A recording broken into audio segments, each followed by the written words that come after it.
मैं हूं doctor D के Gupta, chairman Felix hospital Noida. आज हम बात करेंगे टेफ्लॉन फ्लू की।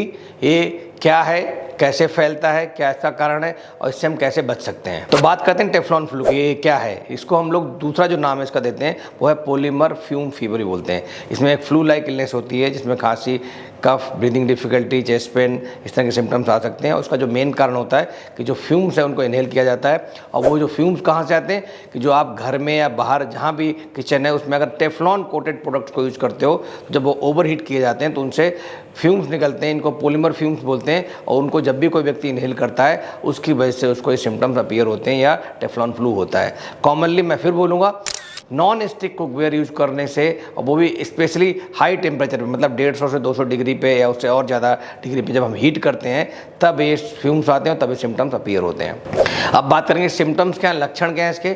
अगर कोई व्यक्ति किचन में काम कर रहा है, चाहे वो हाउस वाइफ हो या कोई प्रोफेशनल किचन हो, जैसे होटल है, रेस्टोरेंट्स है या कुछ और जगह हैं, वहाँ पर अगर काम कर रहा है, वहाँ पर वो नॉन स्टिक कुकवेयर्स को यूज़ कर रहा है और उनको ओवर हीटिंग कर रहा है अगर कुछ खाना बनाने से पहले, या बहुत देर तक प्री हीट कर रहा है, तो उसकी वजह से जब वो फ्यूम्स इनहेल होंगे तो फ्यूम्स के लगभग जो इंक्यूबेशन पीरियड है कि 24 से 48 घंटे के बाद, मतलब 1 से 2 दिन के बाद उसको सिम्टम्स आ सकते हैं। वो सिम्टम्स क्या होंगे, बुखार आएगा, ठंड लग के बुखार आ सकता है, सर दर्द हो सकता है, बॉडी एक हो सकता है, मसल पेन हो सकता है, जॉइंट पेन हो सकता है। कभी कभी अगर सीवियर केसेस हैं तो उसमें ब्रीदिंग डिफिकल्टी, चेस्ट पेन जैसी समस्याएं भी उत्पन्न हो सकती हैं, रेस्पिरेटरी प्रॉब्लम्स आ सकती हैं। क्या चीज़ें हमें ध्यान रखनी चाहिए, क्या डूज हैं जब हम नॉन स्टिक कुकवेयर्स को यूज़ करते हैं, वो बहुत इंपॉर्टेंट है। पहली बात, जब भी आप नॉन स्टिक कुकवेयर्स को यूज़ कर रहे हो तो लो और मीडियम हीट पे रखो, मतलब बहुत हाई हीट पे खाना नहीं बनाना या कोई चीज़ रीहीट नहीं करनी है। किचन में जहाँ आप काम कर रहे हैं उसको ध्यान रखें कि वहाँ पे वेंटिलेशन अच्छा होना चाहिए, क्रॉस वेंटिलेशन अच्छा होना चाहिए, सो दैट अगर फ्यूम्स बनती हैं तो तुरंत बाहर निकल जाएँ।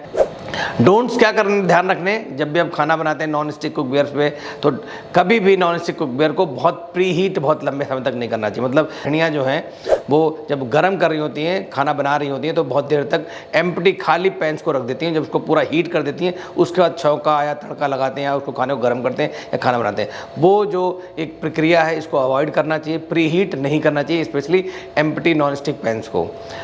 हमेशा ध्यान रखना चाहिए कि बहुत हाई हीट पे नहीं गर्म करना है, जैसे मैंने बताया कि 150-200 से ऊपर नहीं करना है। कोशिश करना है जो टेम्परेचर है वो 150 डिग्री सेंटीग्रेड से कम ही रहे। बॉयलर्स में खाना नहीं बनाना है, वो और ज़्यादा हाई हीट होती है। डू नॉट यूज़ मेटल जो यूटेंसिल्स हैं और नॉन स्टिक सर्फेसेस हैं उनको यूज़ ना करें। अगर किसी में नॉन स्टिक कोई यूज कर भी रहा है तो उसमें अवॉइड करेंगे, अगर उसमें एब्रेजन बढ़ गए हैं या उसमें स्क्रैच बढ़ गए हैं तो उस नॉन स्टिक कुकवेयर को यूज़ नहीं करना है। और ये भी ध्यान रखें कि जो आपका नॉन स्टिक कुकवेयर उसको क्लीन करते समय बहुत ज़्यादा रफ नहीं होना है, बहुत ज़्यादा ऐसी चीज़ें नहीं यूज करनी सफाई के लिए जिससे वहाँ पे स्क्रैच या एब्रेजन पड़ जाए, उससे भी फ्यूम्स बनने की संभावना बढ़ जाती है।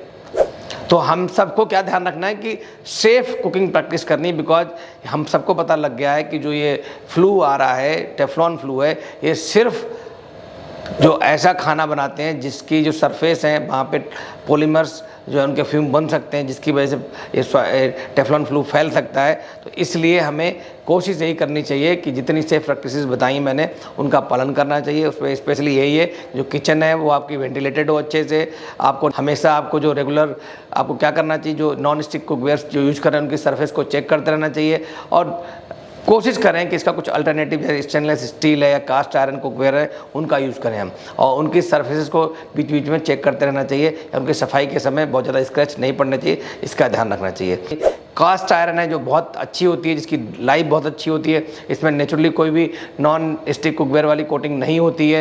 इसके अलावा सिरेमिक्स हैं जो जिनको हम यूज़ कर सकते हैं, जो नॉन टॉक्सिक होते हैं और ये free from PTFE and PFOA होते हैं। तो ये बहुत सारे ऑप्शन हैं जिनका हम यूज़ कर सकते हैं। Teflon flu is preventable disease, ये प्रिवेंटेबल है स्पेशली अगर आप प्रॉपर कुकिंग प्रैक्टिसेस करते हैं। हम सबको एजुकेशन और अवेयरनेस देनी चाहिए, स्पेशली ऐसे लोगों को जो मिडिल क्लास लोग हैं या जो लोअर मिडिल क्लास लोग हैं जो बहुत सारे इस तरह के बर्तन को यूज़ करते हैं, उनको इसके फ़ायदे और नुकसान दोनों बताने चाहिए। इसको किस तरह से उनको यूज़ करना चाहिए उसके बारे में उनको एजुकेशन और अवेयरनेस देनी चाहिए। इन सब प्रक्रियाओं का अगर हम पालन करेंगे तो हम टेफ्लॉन फ्लू से अपने इंडिया में बच सकते हैं। Thank you so much.